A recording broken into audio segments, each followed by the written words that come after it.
Good morning, good afternoon, and good evening, MBL fans. My name is the Juan and today I will be joined by the amazing Kabutero, subbing in for Harvey for this week. Say hello, Kabutero. I wouldn't say amazing, Let but us that's one word, let I us start guess. it with a high note of flattery and such, so no worries about that. Just as a header, if you guys did not watch any of the battles before going into this, there will be a playlist on the MBL channel. Please definitely do check it out. Any opinions that you do not agree with that we say right now, please do leave in the comment section and interact with us, saying your personal opinions of how each match went. And coaches, if you hear something that we say that wasn't really clear, please make sure to clarify for us in the comment section down below. Are you ready, my man? Yep. We're going to start it off from actually last week's match. One of the matches that actually uploaded a little bit late. It was Team Juice versus Team Not Scald. A 1-0 victory for MV and Pokeaim. Just to run down the teams, on Team Juice's side we had Tornadus Therian, Crocodile, Chestnut, Aegislash, Kiran Black, and Volcanion, while Team Not Scald brought Alolan Raichu, Suicune, Arcanine, Celesteela, and Mega Garchomp, and the dominating Buzzwole, as we can see. Sheesh. Show me their Buzzwole counters. They don't have any. Nobody ever has Buzzwole counters. Aegislash was a good idea, I guess. Yeah, no, they had too much pressure for it. It was amazing to see how they adapted so well, and they were able to basically adapt, just doing what they do best from what their singles play experience does. But as you said, they really had the pressure from the very, very beginning. It was a hard-fought battle, but definitely you could see the talent from Not Scald's side. Yeah, getting the knockoff onto Aegislash, getting those leftovers gone was really nice because you could just then whittle it, weaken it until the point where it doesn't matter if it's still alive because Buzzwole will still be able to take it out. Amazing coverage moves in terms of the elemental punches, its dual stabs. Again, it's proving to be that Buzzwole, when left by itself, is a huge threat that you should not leave unchecked. But I do want to commend Team Juice's side for holding up as much as they can. They did bring it down to a 1-0. Yeah, them missing the Toxic on Buzzwole really hurt them. That really did. If you want to call me biased, that's fine. I'm not Scald the entire way. I'm trying very hard to not you gotta keep an be open biased, mind, but you gotta keep an open mind. No, you can't. You cannot dismiss the talent that both sides had, especially with Team Not Scald pulling out the 1-0 victory for last week. So enough about the past, we're going to talk about the present, and the present today is, first up, Team Subs versus Team Drinking Birds. 5-0 victory for the Drinking Birds. All I have to say is... yeah, emotions for this battle. Let's run down the teams real quick. On Team Subs side, we have Mew, Crobat, Mega Lucario, Shiftry, Raikou, and Clefable, while Team Drinking Birds brought Mega Venusaur, Blastoise, Metagross, Pheromosa, Darmanitan, and Landorus Therian. Metagross picking up 4 kills this week. The biggest thing was that Subs just wasn't playing around the follow me Blastoise. The one turn, they doubled into Metagross, and Blastoise just followed me. That was pretty much it. I think they lost right in the beginning. Yeah, that was right in the like third or fourth turn in that they lost their Shiftry, because probably a pretty crucial mon for Team Sub side, because that would have been one major way to deal with the Metagross. It would have been a major way to deal with the Blastoise as well later on. Just dead. Well, they said it didn't have Grass Stab on Shiftry, so I don't think. But still, like in terms of like getting the knockoff support. Just having the knockoff spam in general would have been great for this match. It had Flynium Z Hurricane. I do remember them saying that. That would have been great for Pheromosa. That would have been amazing for Pheromosa. That would have been amazing for also Darmanitan if they had that in the Tailwind up, just to secure that kill. They did good to respond appropriately to the Follow Me in terms of focusing the Follow Me user as quickly as possible with the Genesis Supernova. However, they did leave the advantage open to Team Drinking Birds to let basically Metagross have nice Zen Headbutt stab. They couldn't revenge kill Pheromosa because it's Psychic Terrain either. Their Psychic Terrain bit them in the butt, because priorities, as you all know, it does not work in Psychic Terrain, and that would have been crucial, getting rid of Pheromosa that quickly. Mega Lucario couldn't E-Speed, he couldn't Vacuum Wave, he couldn't Bullet Punch, he couldn't use any of these really strong moves he has at his disposal because of their own Psychic Terrain. It was just rough to see.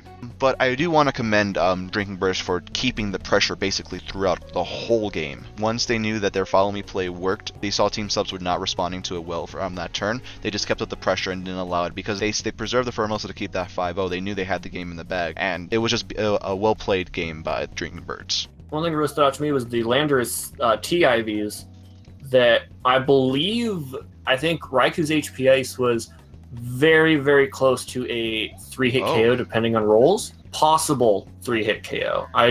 I would say it's a very, very slim chance, but still, being able to at least take 2 is very good. With this VGC scene of like just doubles format, it really does come down to the IVs and EVs and how you want to make sure certain mons live the certain moves, and you could see that they were well prepped on that as well. So I think we talked about the subs versus birds for death now, and we can move on to the next team. Is Team Blue Hunnits versus the Team Dreamball.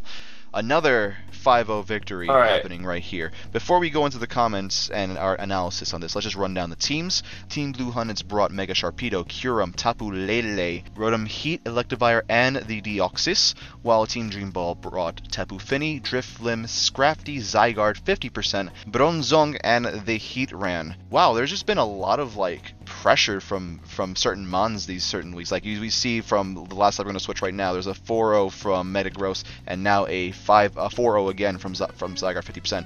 If I had to describe Dreamball strat here in one word, it would be filth. Please do elaborate. Let's start off from the very beginning. Misty Seed Drifblim, that was just +1 split death.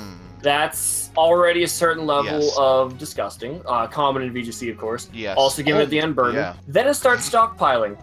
It gets 2 stockpiles, and it outspeeds everything on Blue Hunnits' side. To see. That was legitimately... when I saw that, I was like, how are they going to respond to this? Yeah, see, I forgot when I was first watching it that Drifblim did get Baton Pass, so I was just in the mindset of, okay, so Drifblim is just going to live forever and just be annoying. And then it clicked Baton Pass. Then it went to Zygarde. Yeah. And... That's the whole game. She wrote.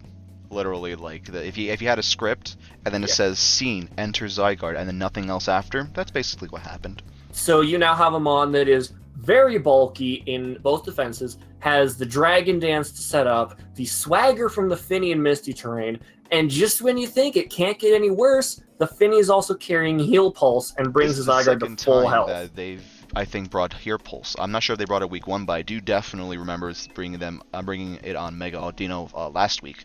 So it is just very nice to see those supportive moves come out and just wreck. How can you contest that when he has +1 speed, +1 attack, +2 defense, +3 special defense? That is a mouthful. Yeah. Say, you know, maybe there's some way, maybe some kind of crit or something like that. Then the Zygarde clicks Substitute, which drops its HP low enough to get, I believe it was one of the pinch berries. I believe it had a pinch berry. So it just gets all of its health back, so it been and it's behind a sub.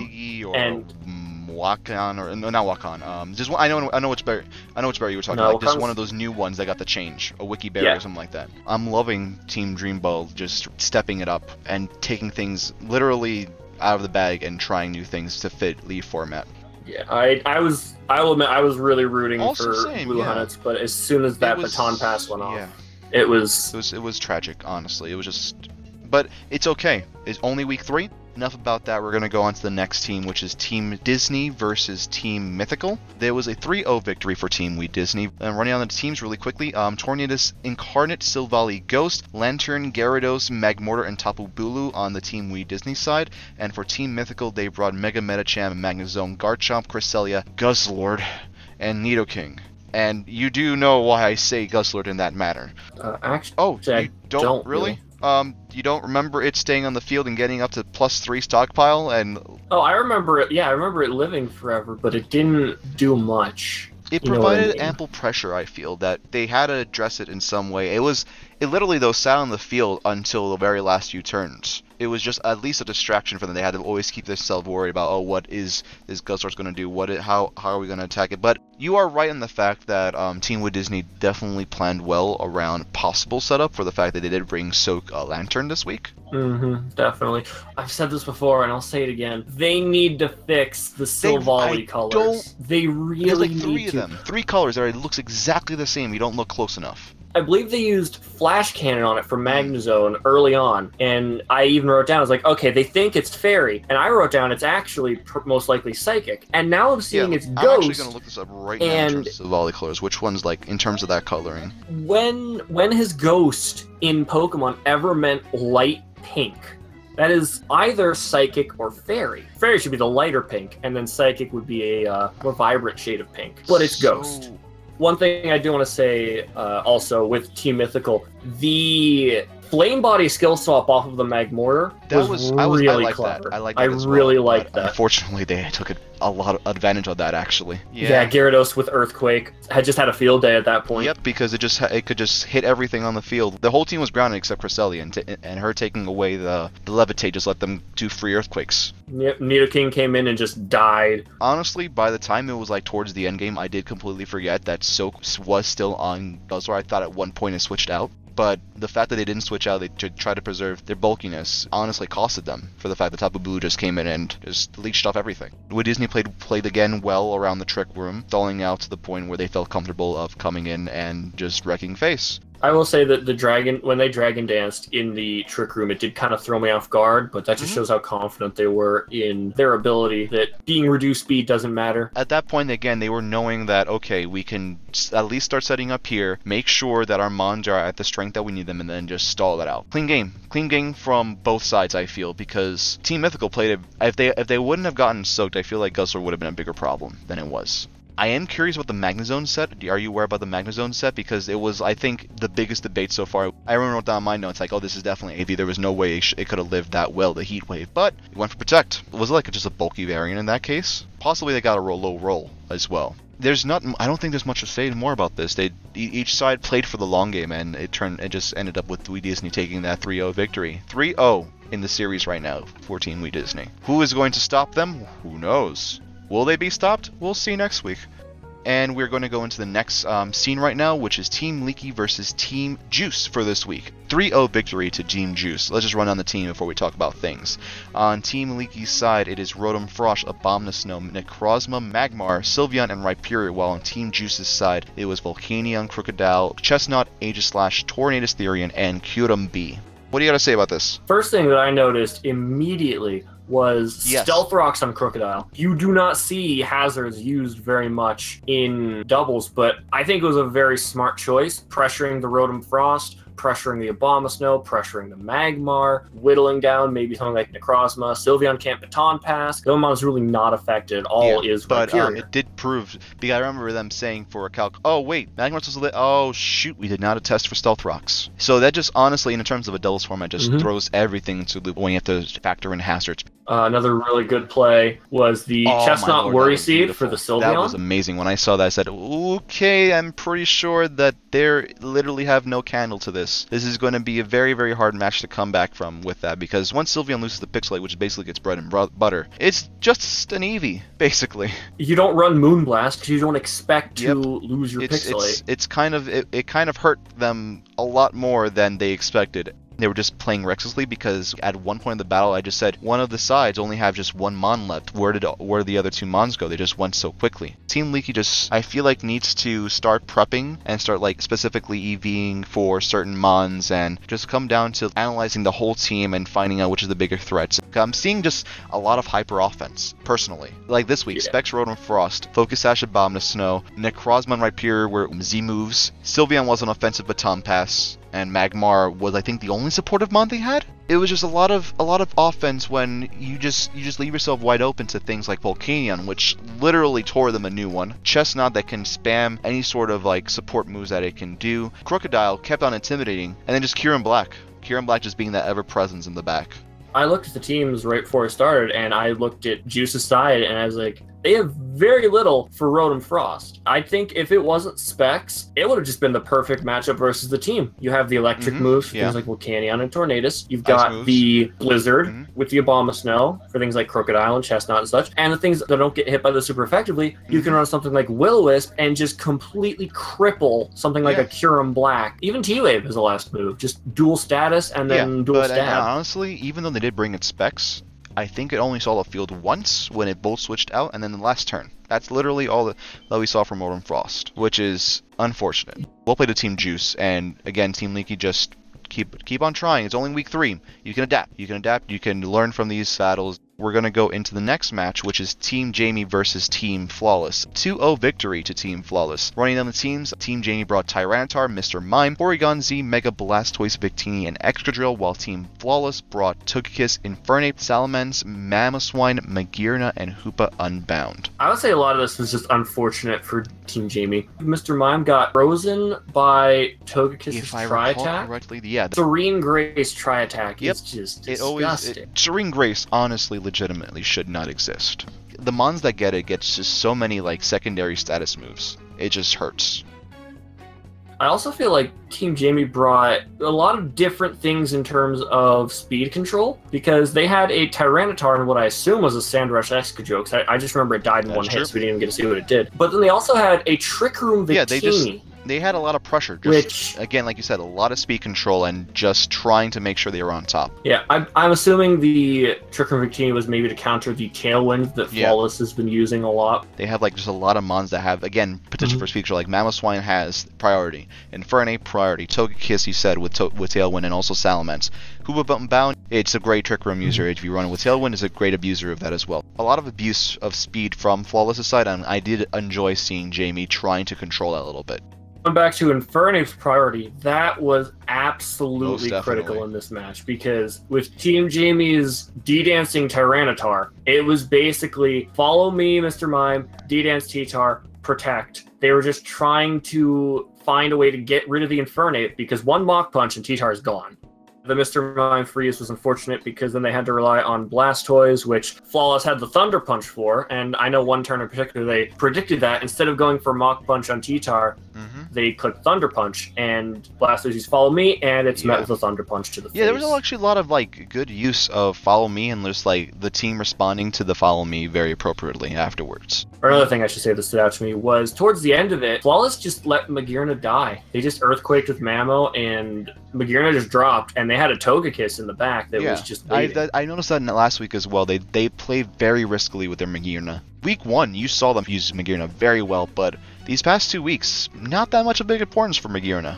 Flawless played a great game, 2-0 victory to them. I just love to see when Team Jamie fight, honestly. I love their battles so far. They've been the most creative. With that being said, we're going to go to my pride and joy for predicting correctly this week, and a great match overall. Team Not Scald versus Team Cyberbaz. 1-0 victory for Team Not Scald. We're going to run down the teams real quick. Team Not Scald brought Alolan Raichu, Mega Garchomp, Buzzwole, Arcanine, Cradily, and Suicune, while Team Cyberbaz brought Nidoqueen, Raichu, Volcarona, Mega Aerodactyl, Breloom, and the Jirachi. This game came down to speed ties, it came down to crits, it came down to pressure, and oh my lord, was this amazing. The Sludge Bomb from Cradily Poison it really sealed did, the deal. I don't know if you watched Team Not Skull's side, but Envy called it. Yep, that's how it usually goes. Envy is Nintendo, if you're watching, if anyone you want to ban, that guy. He has somehow hacked the system. Send him away, please. No more of this. One thing that definitely was a big thing early on, Mega Garchomp just died. Yes, it did. It was a Scarf Nidoqueen and the Raichu. They just doubled down on that, just taking it out. But it allowed the Alolan Raichu to get a major Psychic off, crippling the Nidoqueen basically down to 1. Poor Buzzwole. I saw him protect. I saw the Volcarona go for the Z move. I was like, just remember, 25% damage. And then I just saw the health bar go lower and lower, and I was like, that was rough. You can't tell me that is 25%. It's 25% of the initial damage it would have done, which means Buzzwole would have just died. And then Arcanine came through to save the day with extreme that is speed. very true. Those are like the pivotal turns, I feel. That was very smart for them from Team Not Skull to nuzzle the Mega Aerodactyl, because that is one of the fastest things in the game right now. Prioritizing, we need to slow this thing down so we can deal with it later. And that's what they did. Unfortunate that Slashed Breloom got poisoned at the end there, because that, again, if the Breloom would have been around, would have been a completely different game. Mach Punch would have probably taken Cradily down to the range where Jirachi could have taken it out. That's just how it goes. Still great play from both sides. I definitely feel the competitiveness, and Cyberbaz, I think this is their first loss. They've won their past 2 games, one 5-0, the other one, I believe, like a 3-0 as well, and this is their first loss. Differential-wise, they're not suffering too much, but again, Team Not Scald, undefeated so far. Make them stop. Someone stop them. But anyway, we're going to go to the standings right now, where we see the bottom 6. So right from the bottom, we see Team Mythical 0-3 with a -12 differential. This is their second week at the bottom, unfortunately, but there's still plenty of time for them to turn it around. Number 11, we see Team Blue Hunnits, again 0-3, but they have a -8 differential, and they've actually dropped down one since the last week, as you can see. It's only week 3. Yeah. These differentials can change completely in the next few weeks. Next, we have Team Subs 1 and 2, -7 differential. Just the severity of the drop. They're down 2 ranks 5-0, because 5-0 loss. of just the 5-0 really hurt them. Team Leakey, because their loss was a bit closer, they actually remain at the number 9 slot. Team Juice jumping up 3 entire ranks guys. After getting hacked out of their first 2 matches. So they have an even differential. At number 7 rank, we have Team Jamie, who have moved down 2 slots after their loss versus Flawless. Still, despite dropping 2 slots, at least they have that positive differential. We're going to move on to the top 6, and why don't you go ahead and take it away. We have Team Greeking Birds, a 2-1 record with a +3 differential, going up 1 slot. Rank 5, we have Team Flawless at 2-1 as well, same differential at +3. At the number 4 slot, we have Team Cyberbaz, dropping down 2 places, 2-1 differential, still at a +5. That's a big drop in the standings. It is. Just above them is Team Dreamball, 2-1 record as well with a +9 differential, going up 1 slot, as well as Team Not Skull going up 1 slot with a 3-0 record and a +3 differential. And of course, leading off the rankings for week 9 is Team We Disney with a record of 3-0 with a +10 differential. I think this is their second week now, keeping that ranks 1 slot. That is a very large differential. The other coaches have to start catching up, start beating the people that they need to beat, and someone needs to stop both Team Nutskull and Team We Disney. Enough about that. We're going to go now into the MVPs for this week.